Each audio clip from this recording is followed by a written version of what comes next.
Good evening. आज हम लोगों की करंट अफेयर्स की क्लास होती है। हम लोग करंट अफेयर्स की क्लास को समझने की कोशिश करते हैं कि जो इस हफ्ते का पूरा करंट अफेयर्स है वो हमारे आज के क्लास के शेड्यूल में हमेशा हुआ करता है। तो हम जून के दूसरे हफ्ते का करंट अफेयर्स जो है आज समझने की कोशिश करते हैं कि जून के चौथे हफ्ते में कौन कौन सी गतिविधियां हुई हैं जो हमारे एग्ज़ाम के दृष्टि से महत्वपूर्ण हैं। जैसे हम पहले भी इस बात को कर चुके हैं कि हम लोग वही बातें समझने की कोशिश करते हैं जो हमारे एग्ज़ाम के लिए महत्वपूर्ण होती हैं। तो जो सिविल सेवा की परीक्षा होती है, उस सिविल सेवा की परीक्षा में जो करंट अफेयर से सवाल उत्पन्न होते हैं, हम उन सवालों को समझने की कोशिश आज कर रहे हैं। तो चलिए हम करंट अफेयर्स की क्लास को सवाल उत्पन्न होते हैं, तो हम उसी को आज समझने की कोशिश करते हैं। पहली ही जो सबसे महत्वपूर्ण न्यूज़ हमको दिखी है इस हफ्ते की, वह दिख रही है आरबीआई इन्फ्लेशन। अब यह न्यूज़ महत्वपूर्ण क्यों है, यह जरूर आप लोगों को समझना चाहिए कि इस न्यूज़ में ऐसा क्या खास है कि जिस कारण से इस न्यूज़ को हमने आप लोगों से साझा करने का प्रयास किया। अगर हम पूरे हफ्ते को देखें तो पूरे के पूरे हफ्ते जो यह न्यूज़ है कि जो ये पूरे हफ्ते यह समाचार घूमता रहता है कि आरबीआई ने इस हफ्ते क्या क्या कार्रवाई की, या आरबीआई हमेशा यह न्यूज़ देती रहती है कि इन्फ्लेशन कितना % हुआ, इन्फ्लेशन क्या हुआ, क्या क्या इन्फ्लेशन हुए। तो हम इस इन्फ्लेशन को देखने की कोशिश कर रहे हैं। तो चलिए हम इस सवाल को एक डिफरेंट तरीके से समझने की कोशिश करते हैं कि हमारा इस हफ्ते का जो समाचार में जो इन्फ्लेशन का इशू है, उस इन्फ्लेशन के इशू को हम किस तरह से देखें। अब यह समाचार महत्वपूर्ण क्यों है, अर्थव्यवस्था में इन्फ्लेशन की स्थिति क्या है, अर्थव्यवस्था में इन्फ्लेशन किस तरह आता है, अर्थव्यवस्था में इन्फ्लेशन क्यों आता है, ये सारे के सारे महत्वपूर्ण प्रश्न हैं जो हम देखने का प्रयास कर रहे हैं। अब यह पूरे हफ्ते अगर हम देखें तो पूरे हफ्ते 3-4 न्यूज़ सरकार में घूमती रही है। वह न्यूज़ क्या क्या थी, हम जरा न्यूज़ पहले देखते हैं। इन्फ्लेशन एंड इट्स डिसकंटेंट्स, इसका मतलब क्या हो गया कि जो पहले ही समाचार है कि इन्फ्लेशन और इसका डिसकंटेंट्स, इसका ताल्लुकात क्या हुआ, इसको हम किस तरह से देखने की कोशिश करें। तो जो हमारा अप्रैल का फिगर आया है उसमें only wholesale inflation was on rise. अब उसी में अगला लाइन क्या है कि हमारा जो होलसेल इन्फ्लेशन है जो बढ़ रहा है, उस होलसेल इन्फ्लेशन के राइज होने के पीछे क्या क्या कारण है, क्यों होलसेल इन्फ्लेशन राइज हुआ है। आप लोगों को मैंने इन्फ्लेशन के क्लास को पढ़ाते समय बताया था कि इन्फ्लेशन बढ़ने के कारण क्या क्या होते हैं। तो हमारा जो होलसेल इन्फ्लेशन है वह कैसे बढ़ रहा है, तो हम क्या देखते हैं पहले, आरबीआई इन्फ्लेशन। अब क्या हुआ है, होल सेल इन्फ्लेशन राइज। दूसरा क्या हुआ है, आरबीआई इन्फ्लेशन बैंड क्रॉस्ड। दो समाचार आपको दिख रहे हैं कि जो आरबीआई का इन्फ्लेशन है वह क्रॉस हुआ है और होलसेल जो इन्फ्लेशन बैंड है वह क्रॉस हुआ है। अब इसका मतलब क्या हो गया, जो समाचार क्या है कि जो इन्फ्लेशन का बैंड, अब इन्फ्लेशन बैंड क्या है, इन्फ्लेशन के इशू को कौन डिटरमाइन करता है। तो एक सवाल क्या हो गया, इन्फ्लेशन डिटरमाइन कौन करता है।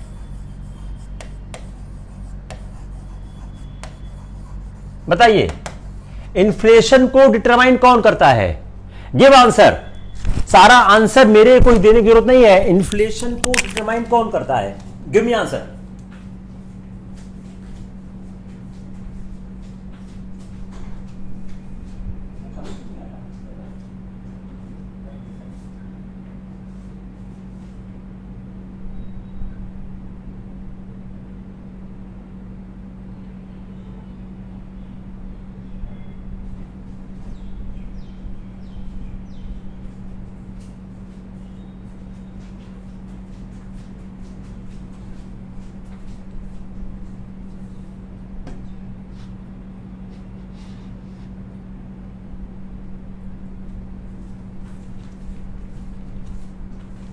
चलिए give answer, anyone give the answer. Inflation को डिटरमाइन कौन करता है? Who is determining the inflation? Inflation को डिटरमाइन कौन करता है? कोई आंसर दो, कोई भी आदमी आंसर दो कि इन्फ्लेशन को डिटरमाइन कौन करता है? Who is determining the inflation? RBI. तो एक सवाल क्या हो गया, हम लोग बेसिक से समझने की कोशिश करते हैं कि आरबीआई जो है वह इन्फ्लेशन को डिटरमाइन करता है। आरबीआई जो हमारा जो रिजर्व बैंक ऑफ इंडिया है, जो हमारा रिजर्व बैंक ऑफ इंडिया है, जो रिजर्व बैंक ऑफ इंडिया है, वह रिजर्व बैंक ऑफ इंडिया हमारी monetary policy, Reserve Bank of India ये क्या करता है?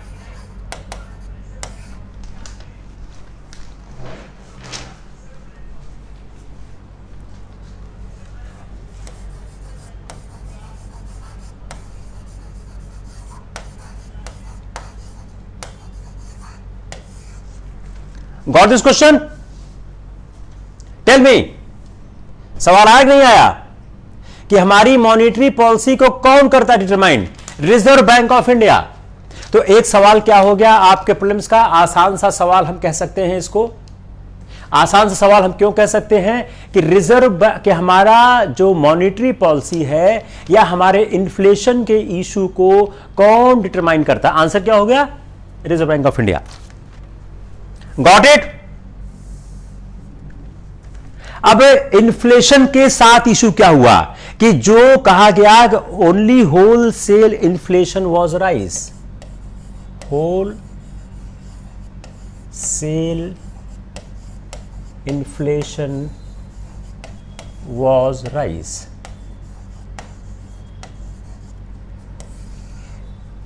अगर न्यूज ये आ गई कि only wholesale inflation was rise, तो आपको समझना चाहिए कि होल सेल इन्फ्लेशन होता क्या है।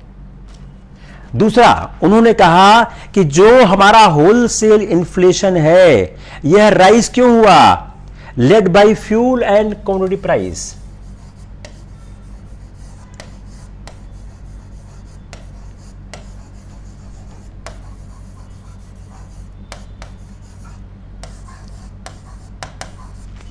Lead by fuel and commodity price. तो क्या हो गया? देखिए, अब इससे सवाल बनाइए, make the question from here कि होल सेल प्राइस जो है वह बढ़ता कैसे है? वह कमोडिटी, फ्यूल और कमोडिटी प्राइस के कारण बढ़ता है। Got it? Wholesale price कैसे बढ़ता है? Led by commodity and fuel price. और इसने क्या किया? आरबीआई की अपर बैंड को क्रॉस कर दिया। आरबीआई के अपर बैंड क्या है? 4 to 6% है, प्लस 2% प्लस माइनस, ये 6.3% हो गया। तो अब सवाल बनाइए, यहां सवाल बनाइए, होल सेल प्राइस इंडेक्स बढ़ गया। अब इसको सवाल बनाइए, let make a question. Wholesale price index के बारे में क्या सही है?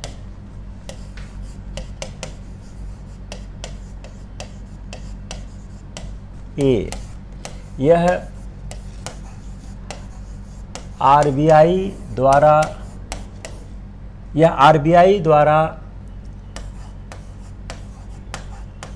नियंत्रित या मॉनिटर्ड होता है।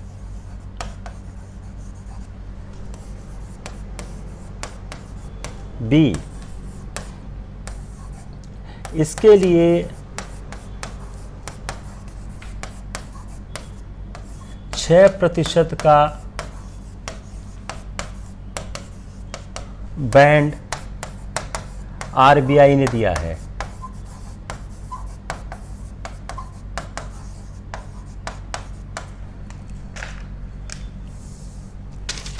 सी, only A is right.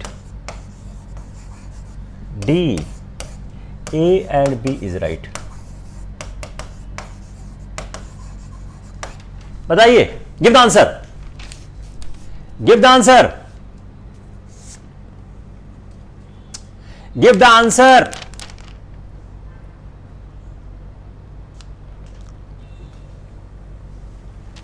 D is right, D is right.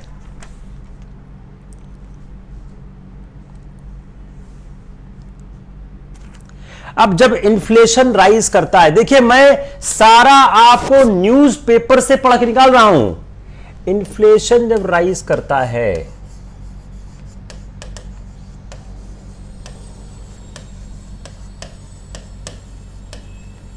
किसको हर्ट करता है, किसको नुकसान पहुंचाता है। जब इन्फ्लेशन बढ़ता है तो किसको नुकसान पहुंचाता है, लेंडर को या बारोवर को, ऋण देने वाले को या ऋण लेने वाले को। जब इन्फ्लेशन राइज करता है तो वह किसको नुकसान पहुंचाता है, जब इन्फ्लेशन राइज करता है तो किसको नुकसान पहुंचाता है, इन्फ्लेशन राइज करता है यह हर्ट्स करता है लेंडर को और बेनिफिट करता है बारोवर को। लेंडर को यह नुकसान पहुंचाता है और बारोवर को फायदा पहुंचाता है।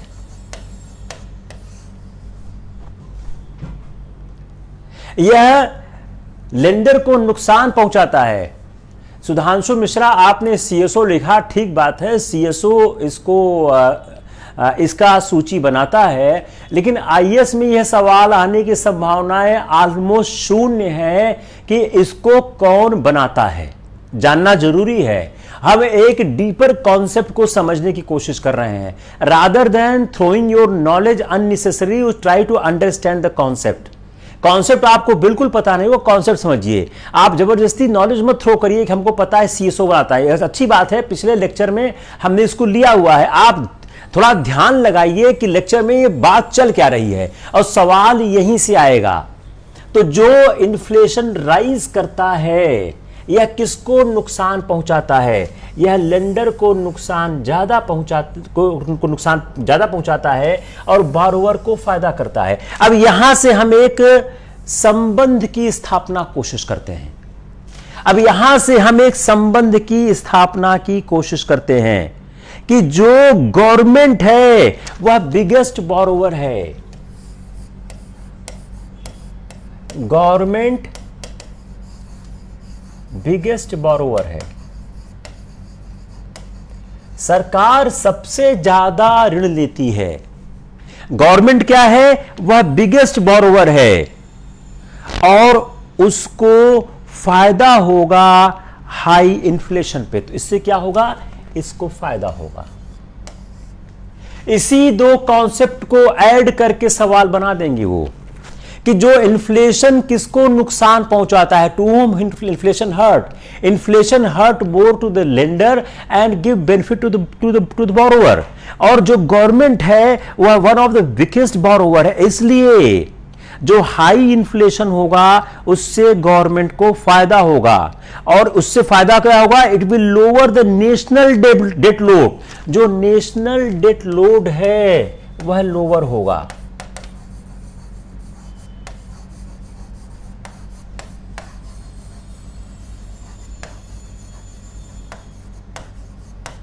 क्लियर हुआ नहीं हुआ भैया? आप लोग लिखते भी जाइए, समझ में आ रहा कि नहीं आ रहा है? It's clear, not clear? Tell me fast, clear और नॉट क्लियर?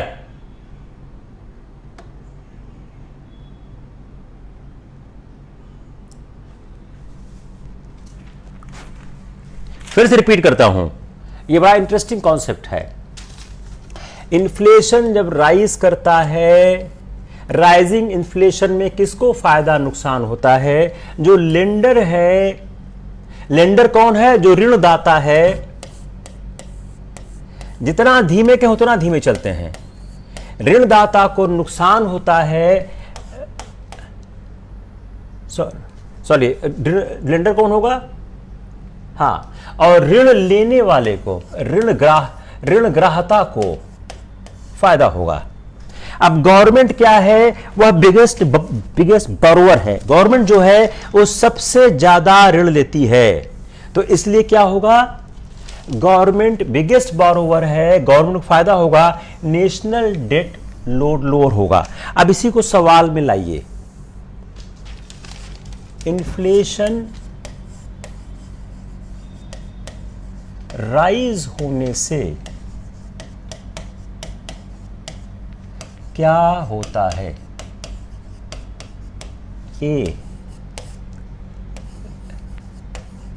लेंडर को नुकसान होता है। बी, बारोवर को फायदा होता है। बारोवर को फायदा होता है। C, national debt load lower होता है। D, national debt load higher होता है। Answer A B, B A B C, C A B C D, D B C D. बताइए, give the answer fast fast.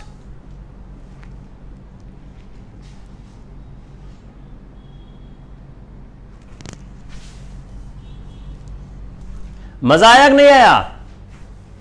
बोलिए fast, बोलिए fast.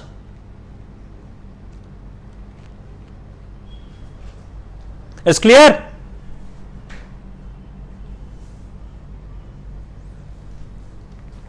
बोलिए। नहीं नहीं, क्लियर हुआ नहीं हुआ?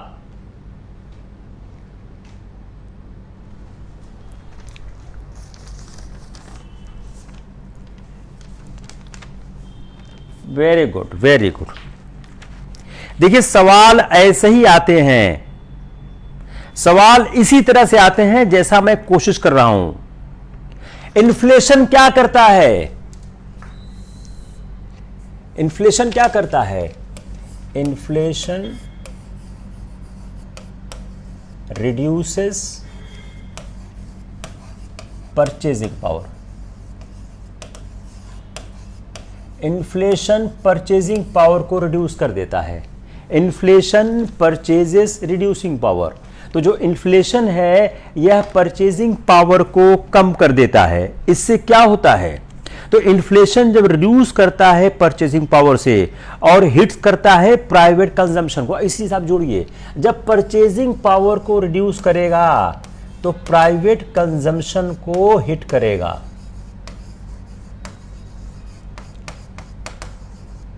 अब देखिए, इसको दो कॉन्सेप्ट में जोड़िए। नेशनल डेट लोअर कर रहा है और प्राइवेट कंजम्पशन को हिट कर रहा है। इन दोनों कॉन्सेप्ट को समझिए, इन दोनों कॉन्सेप्ट को समझिए। इन दोनों कॉन्सेप्ट पे सवाल आएगा। जब आपका इन्फ्लेशन, दोनों कॉन्सेप्ट, जैसे ही आपका इन्फ्लेशन बढ़ता है तो क्या करता है? नेशनल डेट को लोअर करता है और प्राइवेट कंजम्पशन को हिट करता है। अब आप इन्हीं दोनों को ऐड करके सवाल बना दीजिए। तो जो इन्फ्लेशन रिड्यूस करता है परचेजिंग पावर को और हिट करता है कौन? जो प्राइवेट कंजम्पशन को है। और जो इससे क्या हो गया? इनकम स्ट्रेस में आ गई। Income under stress. जैसे ही आपका इन्फ्लेशन बढ़ा, प्राइवेट कंजम्पशन हिट होता है, इनकम अंडर स्ट्रेस आ गई। इनकम को क्या हो गया? स्ट्रेस आ गया। तो इनकम जैसे ही अंडर स्ट्रेस आती है, इससे क्या होता है? Impact on consumption magnified. Impact on consumption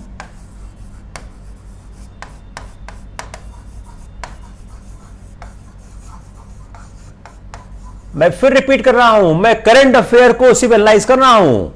तो जो इंपैक्ट ऑन जो कंजम्पशन है वो मैग्नीफाई करता है, और इससे होता क्या है, जो ओवरऑल फूड सीपीआई इन्फ्लेशन है उस पे भी फर्क आता है। तो अब क्या करते हैं, जो लोअर फूड इन्फ्लेशन है जिसके साथ अगर हम हायर नॉन फूड इन्फ्लेशन को जोड़ दें, इससे क्या होता है, परचेज पावर ऑफ फार्मर्स। अब आते हैं परचेज पावर ऑफ फार्मर्स। तो ये थोड़ा सा इन्फ्लेशन पे और बात कर लेते हैं, तब परचेज पावर ऑफ फार्मर्स पे आते हैं। थोड़ा इन्फ्लेशन पे और बात कर लेते हैं, तब इस पे आते हैं कि परचेज पावर ऑफ फार्मर्स को कैसे इंपैक्ट करता है। हम इन्फ्लेशन के 3-4 आसान कॉन्सेप्ट को समझते हैं, उसके बाद आते हैं। पहली बात क्या है, इन्फ्लेशन होता क्या है, व्हाट इज द इन्फ्लेशन। अगर इसको डिफ्लेशन कहें तो sustained and overall rise in general price, sustained and overall rise in general price, it is inflation। अगर इन्फ्लेशन की परिभाषा पर बात किया जाए तो sustained and overall rise in the general price, सामान्य मूल्यों में लगातार, सामान्य मूल्यों पर लगातार जो प्राइस राइज होता है उसी को हम कहते हैं इन्फ्लेशन। तो पहली बात क्या हो गई, इन्फ्लेशन जो है सस्टेन्ड और ओवरऑल जो राइज होता है जनरल प्राइस में, उसमें उसी को हम इन्फ्लेशन कहते हैं। तो अगर हम लॉजिकली देखें तो इन्फ्लेशन का मतलब क्या हो गया कि हमारी परचेजिंग पावर कम हो गई। इसको हम एक एग्जाम्पल से समझने की कोशिश करते हैं। हमारी परचेजिंग पावर कम हो गई,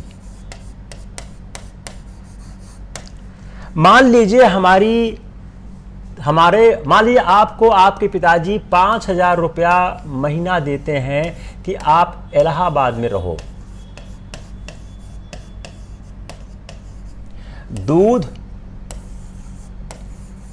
सब्जी, मकान का किराया,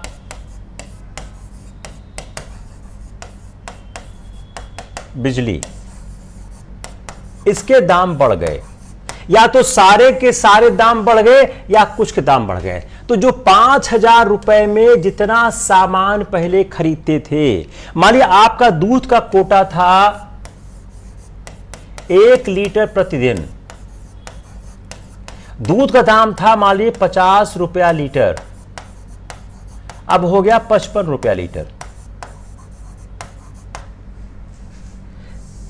सब्जी आप प्रतिदिन खरीदते थे 30 रुपए की, मान लीजिए अब आप सब्जी खरीद रहे हो 40 रुपए की। क्यों?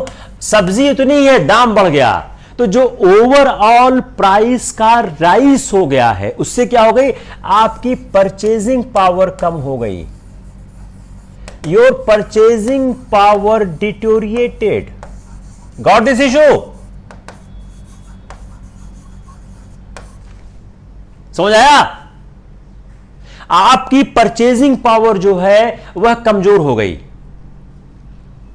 बताइए आया नहीं आया? भाई आप आंसर भी देते रहो तो थोड़ा सा मेरे को लगेगा कि हां आप लोग कुछ समझ रहे हो। Very good. तो आपकी तो सामान्य से एक देहाती भाषा में कहते हैं कि हमारा खरीदने का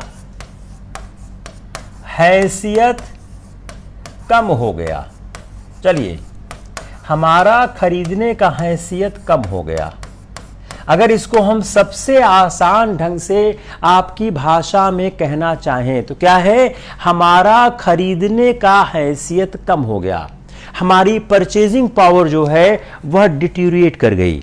तो जो हमारा कंज्यूमर बास्केट है, जो हमारा प्राइस जो बास्केट है, उस बास्केट में दाम के बढ़ जाने से यह ऐसा हो गया। अब अगला सवाल यह है, भाई ये होता क्यों है? Why inflation occurs?